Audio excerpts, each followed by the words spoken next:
Crazy Stupid Podcast. Thank you all so much for tuning in. If this is your first time watching, we'd love it if you could hit that subscribe button, the like button, and the notification bell so that you're aware of when we post things.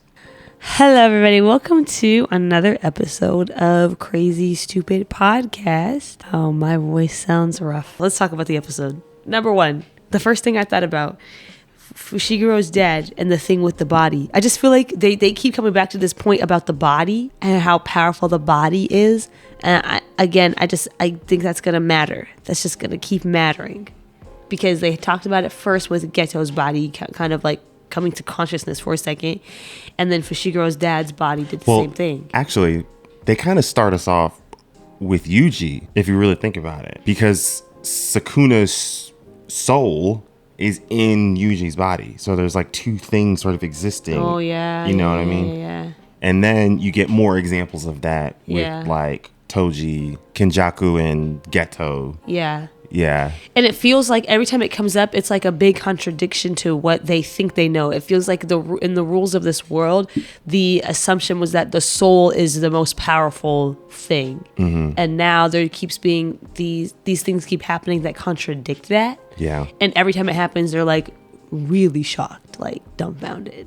It's like a shift in their worldview takes place. I feel like, in particularly with Kento, because we didn't fully see the fight that Mei had with that curse. We just sort of are introduced in episode 36 with her basically like killing that curse in the subway station. But I feel like what we saw Kento do really showed the power of like a first grade sorcerer. Yeah, Nabara even, that's her name, right? Nabara, yeah. She even says that, like, this is what a first grade, and we haven't seen them really go all out because every time they have an opponent, they're kind of like, this is easy, P. Like, I don't even have to show out for this. Yeah. To be even more specific, we've really only seen like special grade sorcerers. Like we saw Gojo, we saw Yuta in JJK 0 go up against Geto, another special grade. But now I think we're starting to like get a deeper understanding of like the tier levels here. He tried to use that sword and it's like nothing even happened. That was crazy. And he's like calm and cool, collected that whole time, asking the same question. Like, I don't know, bro. When the music kicked in, I was like, he's about to get his ass beat, like badly. Yeah. Badly, bro. Ooh. But I loved it because he was actually the most annoying person. It's the arrogance. Like, even in the fear, he's terrified, crying. And he still is like trying to like nothing's funny right now. And I think he knows that too. Like he was genuinely afraid. Episode 36 provided a little bit more, to me, more depth to Nanami because off surface value, he can come across as kind of like cold, a little distant. But I think that might just be his way of being able to like stay sane in the world and the work that he's existing in. And it takes me back to season 1 and part of season 2, where when Kento's fighting Mahito, he says, I don't bring my emotions to work. And then Mahito says, you're a bad liar. Because he can probably tell based off the emotions that Kento's probably having in that moment that like, no, you actually bring a lot of emotions to work. And then that reminded me of the Gojo Geto arc earlier. When he loses his friend Haibara, like to me, that does start to feel more like the catalyst for Kento. Because when he is caught in that domain expansion with Mahito, we get a quick flashback of Haibara in that moment right before Yuji comes in. Oh. At the time, I didn't know who that person was. We didn't get the backstory yet as anime watchers, but I just had, obviously it's implied that that person was important to him. Then we get the backstory at the beginning of season 2. And then now again, when he sees all of the assistant sorcerers, you get that quick flash of Haibara on the table where we see him earlier in season 2.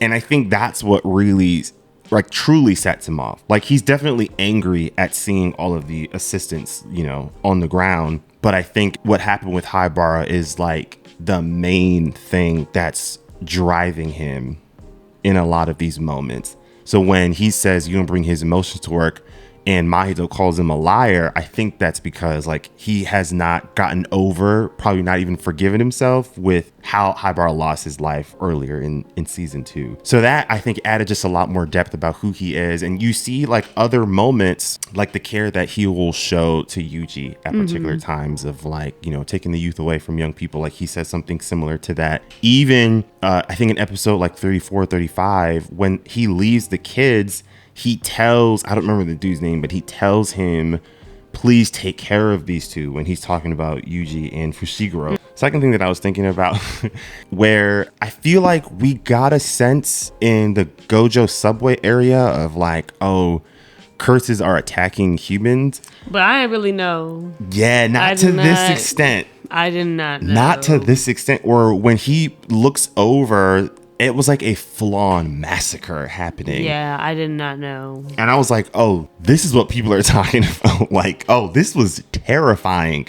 Absolutely terrifying. It feels like nobody had been in that level. No, because remember the one on the very outside was one keeping that, sorcerers out. Yeah, so that one got lifted, and so they were able to get inside that one. Oh, okay. And then they could see the carnage. Right. So we're like 3 levels in when we saw Gojo, and then the more outward we get to the very, very last one is where everyone was sort of kept out. That one lifted, and then you're like, oh. Now that it's lifted, though, does that mean that those curses can now just roam the city freely and murder all the rest of the people in Tokyo? Yeah, well, that's, I think, what's also... Because this was another thing I was thinking about. Shibuya is terrifying for sorcerers, obviously, because you're running into some first grade, special grade ones sometimes, some curses. From a human perspective, that has to be the most traumatic thing someone can go through, particularly because... Some of them can't see them. Exactly. Some of them can't see the curses. And so you're seeing bodies fly around, you're seeing them being torn apart, and you're like, what in God's name is happening? Like, that would be like a religious shift in my mind of like, yo, there are other realms existing and I cannot see it. And you've got your friend, like he's right there in front of you. And you're like, what are you talking about? I don't see what you're talking about. And then died. Like, bro, I feel like that would be jarring. I want them to show us from the perspective of somebody that can't see them. I think we get glimpses of it. Yeah, early on, like in the very first episode of the Shibuya arc, I think we did when it first started, but we haven't had it since then. I think one of them, they were fighting Gojo, and then like Jogo, I think, killed one human. You saw the opening of their body from the perspective of a human who can't see the curses, and then it shifts back to Gojo being the one that like punches through their stomach. So it's like little quick moments. So to them, it just looks like Gojo's there just like punching air. I guess so. It's like, hello. We gotta talk about Grandma, because I don't think we ever talked about that episode. It was a truly unsettling. Felt like a seance. It was literally called the seance, that episode. That's how I started figuring it out, because I was like, first of all, why do those people look dead in the eyes? I said, that is why would they animate their eyes like that? It was terrifying. And then they choose probably the worst choice to bring back, which is like, you fucked up with that one. Like, why? Also, when he was like, there's something special about my body, what do you mean? That heavenly pact is what he's talking about. Remember when he's fighting Gojo earlier on? Like, he doesn't have curse ability. Yeah, because the way that they showed him just boop, boop, like from what? Yeah, that wasn't animation. That was literally just him, like, let me take a little quick 2-2 step, boom, boom. Hello. Here's the thing. I'm waiting for the other shoe to drop, because everybody keeps telling us that the most terrible things ever are going to happen. In every episode, I'm waiting so that I can say. We still probably have like 10 episodes. I know. And it's just the tension, because I'm just like waiting for the worst thing to happen so that I can say, well, at least the worst thing has happened now. I don't think we'll get that maybe to like the second to last episode. Golly. Honestly, this is like the build up. I can tell they're moving. It definitely now it's starting to feel like Yuji is the main character again, personally. Because I feel like for a while, a lot of the attention was on Gojo. Like the beginning of season 2, like for the first like 7-8 episodes, we didn't get any Yuji. But then apparently like before that, they had the JJK 0 episode and Yuji wasn't in it also. And so I feel like for a lot of fans, it felt like a lot of the attention was on Gojo and Getsu, which rightfully so. It makes sense. Yeah, to me, it felt like a clear, like, hey, we're taking a quick little detour here to explain to you. Yeah. To get to explain some things to you. But that's also why I was thinking that something had to happen to Gojo. Yeah. Because I was like, he's taking up too much space in the story, which means that they're doing it for a reason, and at some point they're going to have to sidebar him. Yeah. I guess that kind of brings me to the Choso situation that they're fighting. First and foremost, he is fucking tough, bro. He's very scary, and in a way I sort of like him. He is tough. And I remember, like, you brought that up when we were watching, when Yuji kills his brothers, it did not feel like a happy, satisfying moment. It was quite sad. It did feel very, very sad. Yeah. Which part of that is the perspective of Yuji, because Yuji always feels that way when he kills. Yeah. But it was also like their emotion was like that's the other thing too, is I think that we're going to start to, I don't know if we're going to, but I wonder if they're going to start to humanize curses a little bit more. Yeah. And start to add some complexity, because up to this point, for the most part, it's just been like, yep, monsters gotta go. Like, no remorse. Take that monstrosity out. It must die. But now I wonder, first, now that we know that Geto is actually a curse brain, and after seeing the brothers, after seeing Choso, I wonder if we're going to start to get a different perspective. I think so. When now that you've mentioned that, they have been slowly starting to humanize them a bit, particularly from like Hanami's perspective. Because when they first introduced us to Hanami, we can't even understand the subtitles. When we first are introduced to Hanami, the subtitles, I think, are kind of like flipped. They were in reverse. So like we literally can't even understand the language that he's speaking. Then we learn, after the words get flipped, we can understand them a little bit. But then Hanami also says something like, we're the real humans. And I think obviously from his perspective, because like we're born from like what they perceived as like the real raw, like organic emotions that humans are experiencing. And then obviously as the story progresses, we get more complexity about what curses want, with Hanami's instance about like the destruction of nature and the environment. And now with Choso, where now it's not such a large concern like a climate change sort of situation, but more even on a personal level. Like, my half cursed brothers were taken from me, which is something that everyone can sort of relate to. And it's also the first time that we've seen a curse genuinely mourn another curse. That hasn't happened. I do wonder if we'll start to see a bit more like there's actual community here, which will complicate things a lot. I think it leads to why I love Yuji so much. He has a lot of strength, but it doesn't always seem like he's always willing to use his strength to solve issues. Like, even back in season 1, when Yuji was fighting Junpei, literally in the middle of the fight, he stops and tries to have a conversation with him to just try to empathize with like what's going on. And even when he fights Choso's brothers, he doesn't enjoy that. No. Even right before the Junpei, after Junpei turns, he doesn't like killing those curses because he knows that Mahito had just turned them from humans. Yeah. I wonder too if with this thing at the end that happened with the memory. Mm-hmm. Oh, I've got thoughts on that too. If that is Yuji, then essentially what that is, if he's the one that made that happen, essentially what that means is he can manufacture empathy. That's kind of like what that would be. Like feels like it. Like he's able to create empathy in a situation where there otherwise would be none. And that feels like extremely, first of all, a revolutionary take for anime. Okay, whoa. If that's gonna be what like, do you mean? Because like usually these situations would be like, we fight to the death. If we're taking a route now where it's like, actually he has this other ability and there's this other thing that he can do now that makes it so that we are no longer required to fight to the death because he can make you feel empathy for somebody. Yeah. That's like a huge detour from like the way that these stories normally go.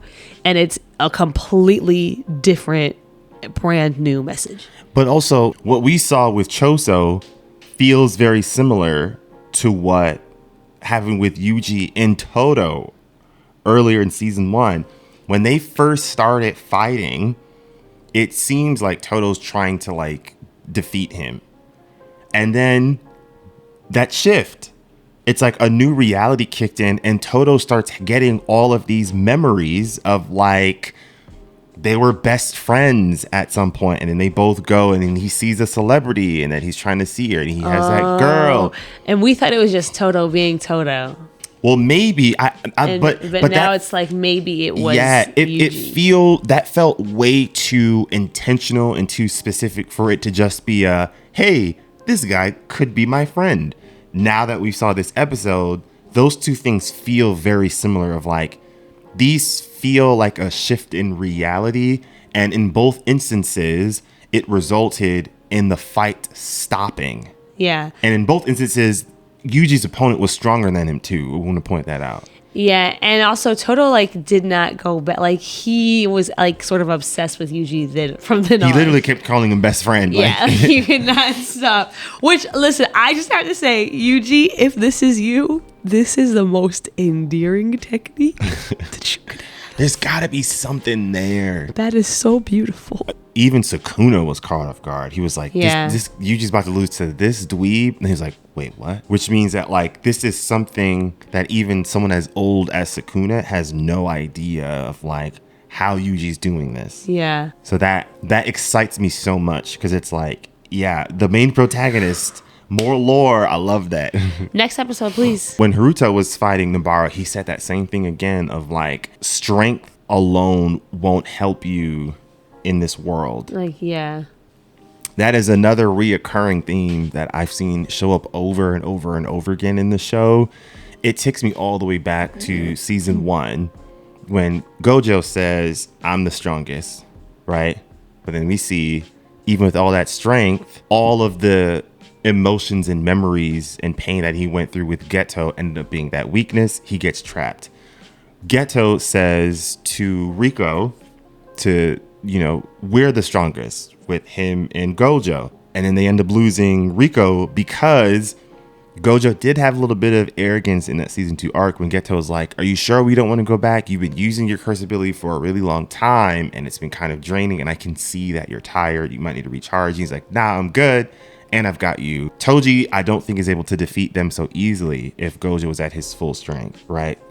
So there's all of these moments sort of kicking in that I think ties it back to what we've been seeing with Yuji, where twice now, it hasn't been strength that stopped those 2 battles he's been in. It's been empathy. Empathy is contrasted with strength, but also the curses are created by and thrive off of the negative emotions of humanity, fear, anger, sadness, etc. And empathy is a really good contrast to fear of other, to anger, to... Yeah. So it makes sense to introduce that. I need a little reunion with Shigeru and his dad. I think that's going to happen. It definitely is. They're tap dancing around it. He's literally on just hundreds of feet above him currently in the story. So it's like pretty clear. Like, it's interesting because when the dude in that arc, he says, how's Megami doing? He says, who's that? Like he didn't remember. Then later on in that fight with Gojo, he remembers his son again, which I thought was kind of odd. I kind of thought that he always remembered, because didn't he put in like that entire plan for Shigeru? So, but why he asked that question like he didn't know what that meant? I thought it was like fake. I don't know. I thought he was pretending for some reason. I have no idea. I don't know, but yeah, that's definitely going to be interesting with Toji and Megami. And I remember people bringing up that Megami's name means blessing and grace. Oh. So tying that with the story that he has with his dad, I think is going to be very interesting. Yeah. I definitely think I'll probably want to do like a full season 2 like recap.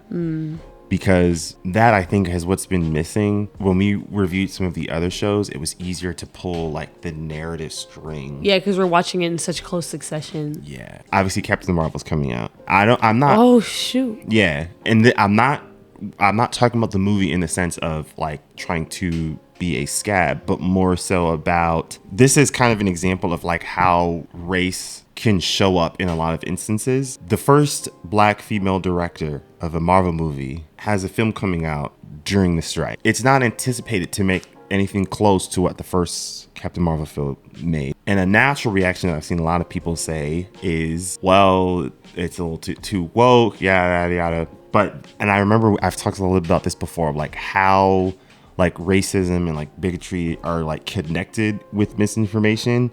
Because for the fans that say things like that, you're just not in touch with reality.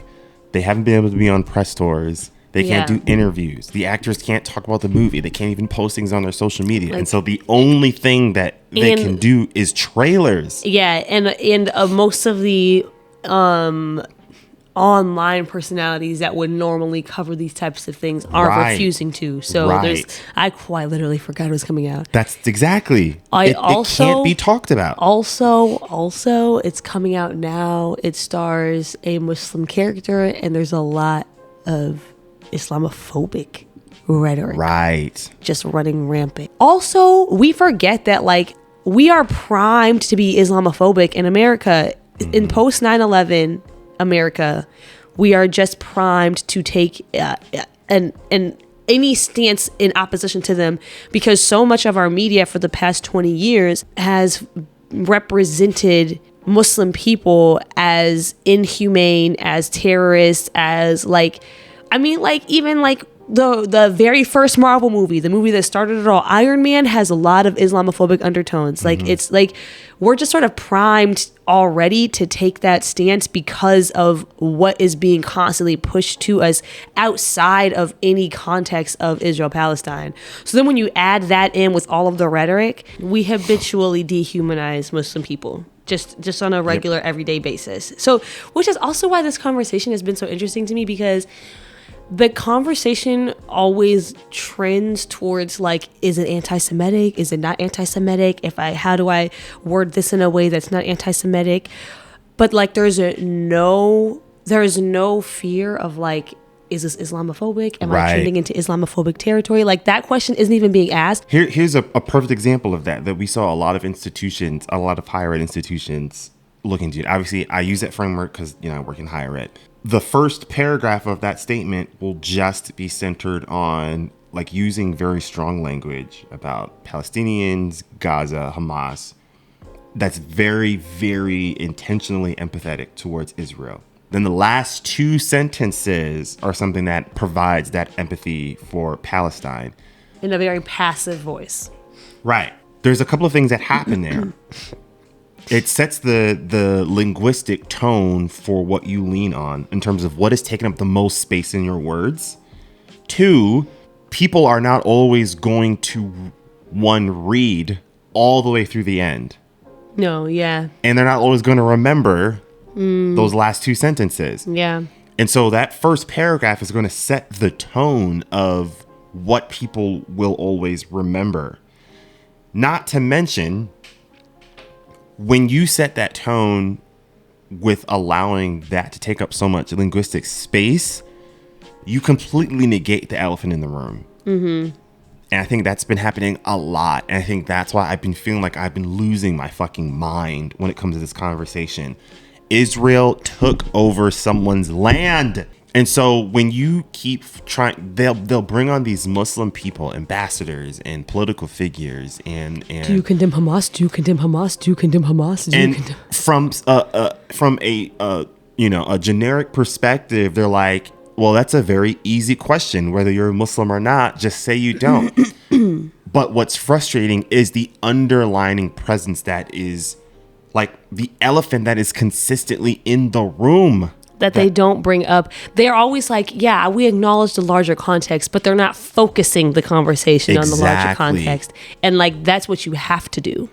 That's where I think the role the media has played in this has been very terrifying. I want to be careful how I say this, but we need to take a step back from our stance about like silence complicity a little bit, and like what we define silence as, because what we've essentially done is we have equated silence with it not making a social media post about a topic. So we've basically said, if you are not talking about this on Instagram and Twitter and TikTok, you are silent.